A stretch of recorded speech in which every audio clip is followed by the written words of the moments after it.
is his servant, his messenger to mankind.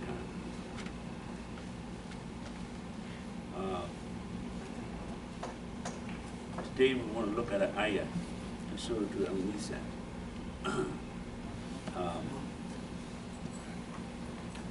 That reflects the simplicity of the religion and takes a lot of the complications that derive over the years from our coming from a world that has a lot of confusion, a world that was built to cause confusion, and even when we come into understanding, our understanding is not crystal. It's still sort of foggy. Allah says in the Quran about the Quran, He says, ذَلِكَ كِتَابٌ لَا رَيْبَ فِيهِ هُدًى لِلْمُتَّقِينَ. Just letting us know that this is the book, there's no doubt in it. It's the guide for those who believe. And over in Surah An-Nisa, it talks about the aspects of religion and simple aspects that sort of makes it easy for us. But in Ayat Ibrahim, that surah opens, that Surah Ibrahim opens with the ayat, Alif Lam Mim, and it says that the book, this is a book in which has been revealed unto thee in order that thou mightest lead mankind out of the depth of darkness into light by the leave of their Lord, the way to the exalted and power, worthy of all praise.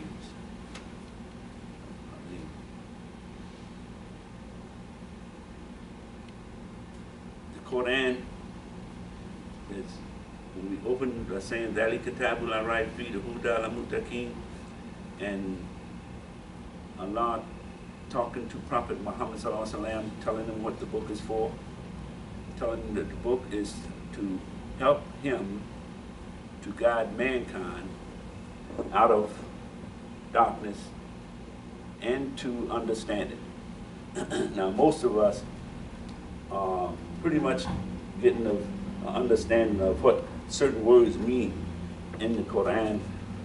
When we start talking about words like out of darkness, we know we're not talking about the physical darkness. Physical darkness. That's none of us should be in that type of thought now. And into the light, we know we're not talking about physical light. So the light that, so the understanding that Allah is referencing here in the Quran is that man is going to be in a state of ignorance, and man has to be led out of that ignorance into understanding, true understanding, as the way that Allah had intended for man to understand. And this is the book that's going to do it. This is what Allah said.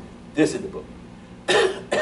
None of the other books that came before Quran are not equipped to do that.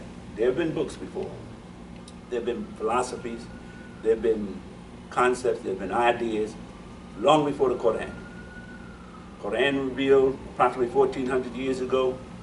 You have the Egyptian world, ancient Egypt, have produced scores and scores of ideas and concepts about religion. And it has some of the greatest quotes and things. If you would study that, you would find that much of the 10 Commandments that you hear about in the modern times came from that era, came from the Egyptian concepts of pharaohs. Pharaohs had to pass a test in old ancient Egypt. They taught the people that the pharaoh, in order to pass over to the heaven, as one would call, or the paradise, or into the land of foreverness, however they described it, they had to go through a test. Pharaoh had to be tested.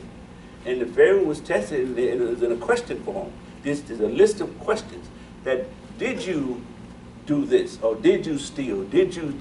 And Pharaoh's answer would be no, no, no. So his answer would be no. So, but the Ten Commandments sort of like just reversed it. Thou shalt not. They just reversed it. Thou shalt not steal. Thou shalt not do this.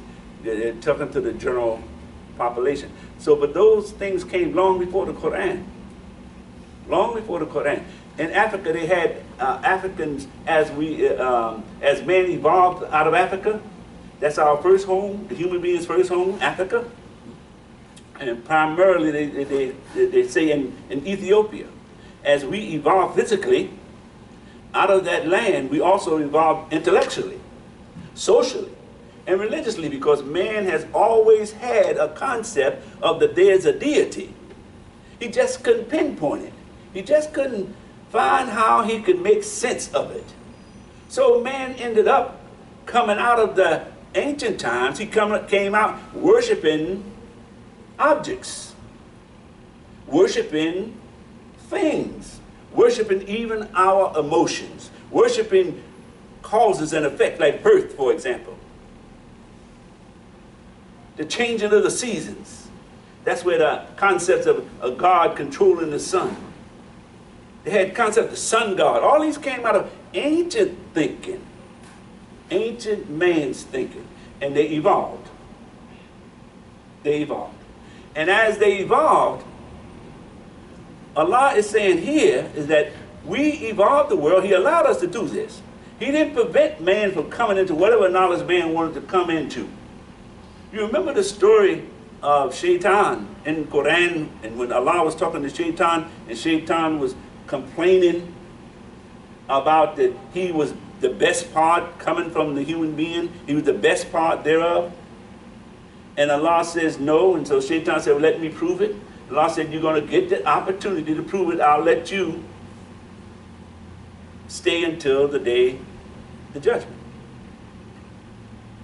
So he was going to give Shaitan that time. So in that same time, also, he said to Adam, when he expelled him from the garden, as we know the story goes, along with, he said, get thee, all of you, talk about them and the jinn, the shaitan, all of them, out of that state that Allah created them in, to another state that they had to evolve out of. And he said, you can go whatever way you want to go, but I'll send you the light. So Allah had let man evolve, given man the permission to evolve. Find everything you can find. Look wherever you want to look. Because Allah knew He had created in the human being the quest to want to find Him, to want to find Allah. Every civilization has a concept of a deity because it's in our nature. It's in the nature of the human being to search for a deity, to try to find what brought us here, try to find what made the trees and the rain and the rocks. Every human being is like that. It's not just this modern day time we get a little crazy with our thinking, but because we think we're so intellectual, we intellectualize ourselves into some other kind of existence. But generally speaking, man evolved with that concept, thinking that there was a deity. And the story of Ibrahim supports that man searched. So Allah says, in your searching, He blessed us, the human being, in our searching with His mercy. And His mercy was the Quran. The Quran is a mercy from Allah to man, because man could not have gotten to this point on our own. We could have found our way on our own to Allah, but not to the point where Allah has created the guidance. See, the guidance is what's so important about the whole idea of the Quran. When you say ذَلِكَ كِتَابُ لَا رَيْبَ فِيهِ هُدًى, the guidance is so important because guidance is what human being needs. Believing in Allah is one thing. Believing in a deity is one thing. But having a guidance to the perfection of our human nature is a whole nother thing. So the Quran is a guide. That's why it's called a mercy. It's a guide. Not just a book of information. It's a guide to guide us. So Allah is saying that over the years we had evolved. And after all of our evolving, when we, by 1400 years ago, we were still in a state of darkness. Still in a state of darkness, thinking that man was God, thinking of a lot of other kind of philosophies and concepts. So Allah revealed the light, the Quran. And this is why we say that the Quran was revealed in the night of power. That's what we're talking about. That the night, meaning that man at his highest form of ignorance. Man has reached the apex of his ignorance.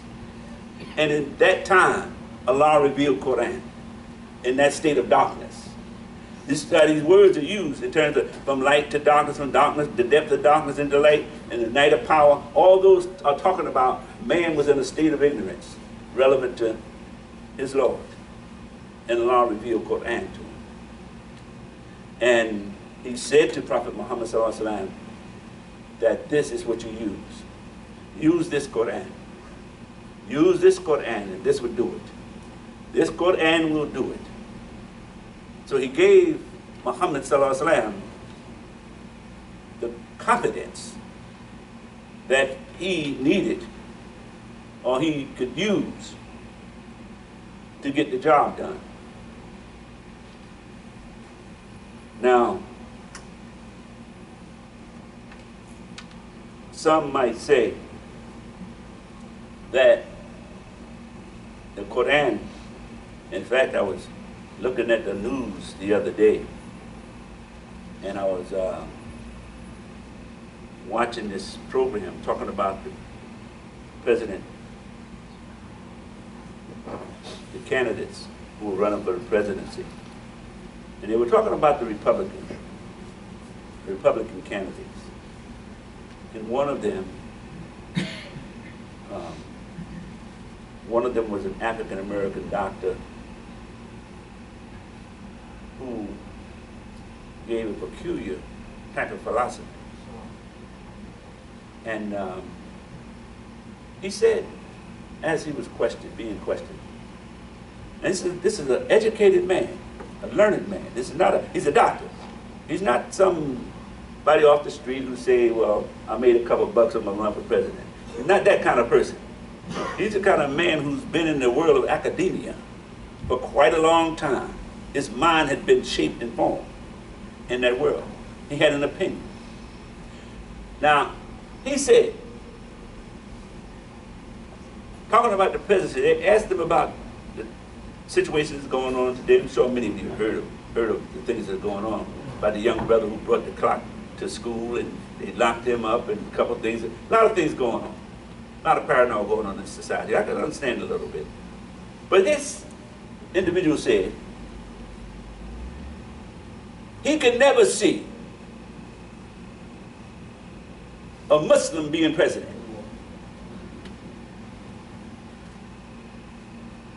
He said that Islam is not compatible with the conditions of what this country stands for.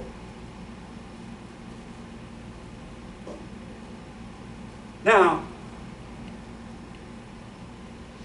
what bothers me about the individual is not so much the statement he made, because I know why he made the statement, is that he's so callous to the public that he would use the public in such a manner. He would use the public in such a manner to bring about insight in them. This theory that has been going into the environment about Islam, about the terrorism and all that kind of stuff, he would use that to cause some of the community, not just Caucasian community, some of the community out there who didn't understand what was going on in the world about Islam and about the other things coming together, to go into their pockets and bring out money for his candidacy because of that statement. He raised more money at that time than the other time because of that statement. You see how he used the people? He used the people because the people are unaware of their own weaknesses. And they don't have the strength they need to reject such crazy talk. Now, he's not the only one. Let's not get twisted here. I see some stuff going around that the African American people are doing. These marches that the people are leading African Americans on. Because they know the weaknesses in the African American community. They know the weaknesses in how we think and how we feel. So they come up with these concepts. I heard one. Not questioning the brother about it. I didn't question the author of it. But a couple of brothers who supported it. This idea of going to Washington with the concept of justice or else. That give us liberty or give us death attitude like years ago the Patrick Henry, one of those founding fathers had. Give me liberty or give me death. That's some serious talk. See, it's so serious that means your life is on the line. You got to be willing to give your life for liberty and freedom. So when you use that kind of talk in the general population, it sounds good. It incites people. But that's not the situation. It's not going to come down to that in the sense of there's an opportunity here that if we give our lives, we'll be free. That's not that opportunity. Because we're already free. We're already free. And the justice does not come because of as much of the color of our skin as we think it does. The justice or injustice comes because of our lack of development, economic development in this country. You find the African Americans who are doing well in this country, they don't have that problem. You find the African Americans who are doing well in this country, they don't have the same situation as those who are in the street who don't have an economic base under them, who are not self-employed, who are not building up the community. Different issues. And we can encourage those who are not doing something for themselves to make them think that the government owes them something. No, they have everything they need from Allah. They need to get up. We all need to get up and do something for ourselves and focus on that and not focus on worrying about Washington. Not focus on worrying about what's going on in New York. Not focus on worrying about the Pope. Not focus on worrying about this fellow talking about a Muslim could never be president. Dumb talk. I remember a time in America when they said that an African American could never be a quarterback on a professional football team. Now some of y'all don't remember that because y'all are a little younger than me. But at one time, African Americans couldn't even play in the National Football League or the baseball. We had to develop our own baseball leagues. And when they saw we was making so much money in our own baseball league, they integrated into baseball. There was no integration until they saw how much money that was being made in the African American leagues that started around 1920 and became rich and powerful by 1925. Then they decided, well, look, there's money out there. And you remember the movie, the 47, that movie just played a couple of years ago, where Branch Rickey sat there and told his friends who was in his office, they said, why would you bring a Negro into baseball? Your people going to ostracize you. They're going to not come to your games, anything. He said, look, it ain't about anything to do with color. It's about money. It's about money. And that's what it's always been about. It's been about money. And during that time, even after integration, they integrated the football and baseball, and then you know the sportscasters, the intellectual sportscasters who knew what they was talking about would come on TV and come on the radio and say, and write in the newspaper and say, well, there will never be an African American or black quarterback because black people just don't have that kind of intelligence. See, I'm talking about what I know. Then they said there's another position on the football team called the linebacker, the middle linebacker. They say there'll never be an African American a middle linebacker. And now the NFL is still up with them. You see, that's dumb talk. That's emotional talk. And I know you all heard the latest one about 8 years ago when they say an African American never be president of America. You remember that. You're not too old not to remember that. An African American being president of America was out of the question. It was not even heard of in terms of somebody really being able to do that. Jesse Jackson made a couple statements, a couple other people, a lady made a couple statements, they go run for back. Wasn't even a ripple in the water. And yet, who greeted the Pope when the Pope got here? It was an African American president. We can't get so excited about what people say in the news, like this fellow who's running for presidency, talking about a Muslim can never be president. Muslims should never be president. Islam should never be a person who, in the faith of Islam, should never be president of the United States. We shouldn't have given it a thought. It shouldn't even come across our mind. All we should do is just keep working. We keep working, keep building ourselves up and building up the good in the society, and that'll take care of itself. Because you know what? You know who's president? The one that they elect. And if the people elect you, it doesn't make any difference what your religion is. That's what it boils down to. So that's just talk for the weak ones. For the weak ones who don't know any better to go down into their pockets and pull out some money so this fellow can keep running for president. Don't even get into the argument. The only reason I'm taking a little time now is to prevent you from wasting time with it. Don't waste time with the argument.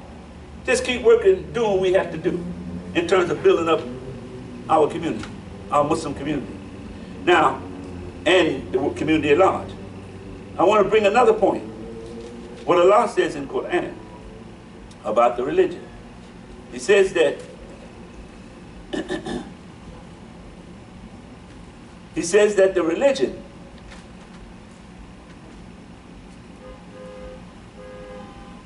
he says that who can be better? This is a question. It's a rhetorical question Allah is asking here. He says, who can be better in religion than one who submits his whole self to Allah? His whole self to Allah does good, and follows the way of Ibrahim, the true in faith. For Allah did make Ibrahim a friend. Khalil is friend. You hear people saying, I think one of the wives of Muhammad Ali was Khalila. It's a friend of Allah. That's what that means. And Ibrahim was that. Allah is saying this to Ibrahim. He said, now, who can be better at religion?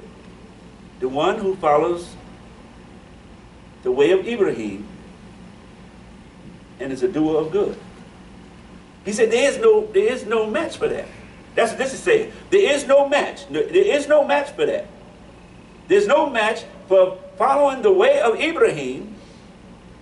The millah of Ibrahim is millah, the term here, is millah of Ibrahim, and do good. There's just no match for that. Nobody is better at religion, at deen. The word is deen here, deen. Nobody is better at the deen than one who follows the way of Ibrahim and is a doer of good. So we know that Allah said to Prophet Muhammad in the Quran, say Muhammad, say, he didn't say the word Muhammad is talking with him, he said, say, you followed the way, you followed the guidance of your Lord to the way, to the upright, to the straight way of Ibrahim. Again, Melati of Ibrahim, Miller of Ibrahim, the Hadith. Again, saying, he's telling Prophet Muhammad to follow that way. And he's making it plain to all of us that that's the way. And the key to that is do good. Do good. If you do good, you can't go wrong. There's a little pun in that statement. To do good, you can't go wrong. To do good, you can't go wrong. And Allah is saying that. So everybody get into these things. Well, no. First thing we should do is know what Allah is saying in this Quran. Know what Allah is saying in this Quran. And that's so very important. I was in a discussion with a brother. He says he's Muslim, but he says he's not, he doesn't, his teaching and following is something else. And we was in a discussion about what to follow. He got to follow his teacher. But that's not what Allah says. Allah says follow the Quran. Follow the Quran. Well, it said, we follow Prophet Muhammad sallallahu alaihi wasallam. Well, Prophet Muhammad sallallahu alaihi wasallam was instructed by Allah to follow the way of Ibrahim. Instructed. He says, say. So if we follow in Quran, you can't go wrong. And know what that eliminates? That eliminates a lot of opinions. Once we start to read and understand the Quran on our own, that eliminates a lot of opinions from these people. Well, we got to follow the school of this and the school of that and the school of... Then who you going to be judged by? And what Allah going to judge you by? Allah saying go judge you independently. You're going to be on your own. You can't even blame Shaitan. You won't even be able to say, well, Shaitan caused me. That won't even happen. Because Allah already has it in Quran where Allah says, where Shaitan says that Lord, he calls Allah, Rab, you my Lord. And he says, I couldn't make them do anything. I just whispered and they came. It's all on the individual. And this is so very important for everybody in the world to understand. Know that it's between you and your Lord, not you and some intercessor. Not you and somebody who you think is a little smarter than you. It's not even that. Not you and who you think know more Quran than you. Not you whose school or thought you think you come from. No, it's between you and Allah. This is Allah's creation. Ain't nobody, no one has a part of this creation except Allah. And the only one that's your judge, only one that will give you that kind of mercy is Allah. I don't care what school of thought, what ideology you come from, or whatever it is. It is Allah. And you have to see that. You have to feel that. You have to know that. And then you become the upright in the Qiyam position that Allah says you must stand in. He don't say you lean on someone else. No, he said you stand on your own. And the only way you can do that is to know that Allah is your Lord, your Creator, and your God. When you know that, then you get to reading the Quran for yourself. You learn the Arabiya of the Arabiya in the Quran, and you begin to read. Now we have Arabic classes. We have brothers and sisters who can teach Arabic. You don't need to know what they think. You just need to know how to learn to read the Arabic. Mali Institute is one of the better ones I've seen. They teach it online, free. Free. There's no reason not to start taking some time out of your busy schedule to start learning Arabic. I know we're all busy, but this is your life you're talking about. Because this what we're doing right here is temporary. When you stand before Allah, that's it. You can't go back and say, well, give me one more shot at this. I think if you gave me one more shot at it, Lord, I just might be able to. No, if you give me one more shot, I know I'll be able to do it. That ain't gonna happen. Allah says that ain't gonna happen. Allah says if you went back, if I gave you another shot, if I gave you more shot, you'll do the same thing over and over. We got our shot right now. We got our shot right now. So you and me and every other human being on this planet Earth need to start learning to read Quran, not according to somebody's school, but according to the way you understand it yourself. Trusting what Allah put in you. If you don't think your understanding is good enough, then your complaint is with Allah. Because Allah created you. And do you think Allah would have created you and you're not capable of understanding His language?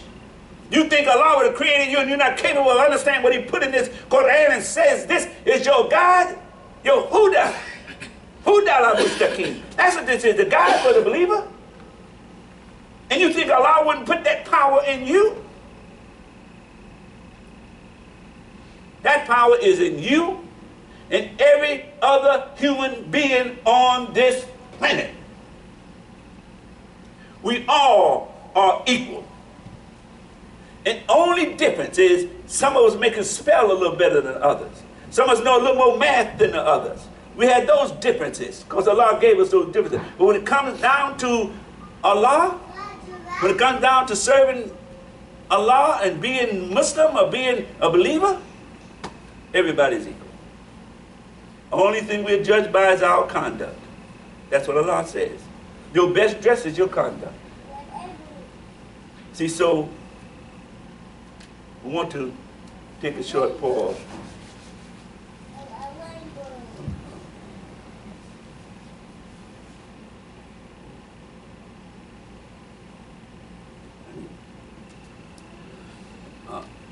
أعوذ بالله من الشيطان الرجيم بسم الله الرحمن الرحيم الحمد لله رب العالمين